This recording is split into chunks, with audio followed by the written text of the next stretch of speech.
गिनती 21:9 के मुताबिक मूसा ने एक पीतल का सांप बनवाकर उसको बल्ली पर लटकाया और लिखा है कि जिस सांप के डसे हुए आदमी ने उस पीतल के सांप पर निगाह की वो जीता बच गया। और वजह यह थी कि बियाबान में इन्होंने गुनाह किया था इसराइलियों ने, और खुदावन ने उनमें जलाने वाले सांप भेजे थे। तो फिर इससे हल खुदावन ने यह निकाला कि इस तरीके से अगर तुम करोगे तो तुम बच जाओगे। सो ये नजात का एक तरीकाकार था उस वक्त।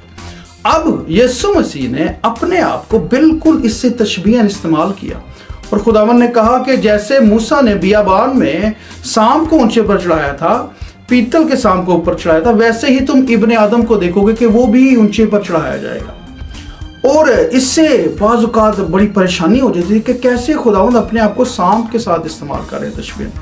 हालांकि ऐसी बात हरगिज़ नहीं है, क्योंकि जो सलीब पर लटकाया गया था, जो खुदावंद सलीब पर लेकर चढ़े थे, वो था दुनिया की लानतें, गुनाह और मौत, और उससे छुटकारा दिया।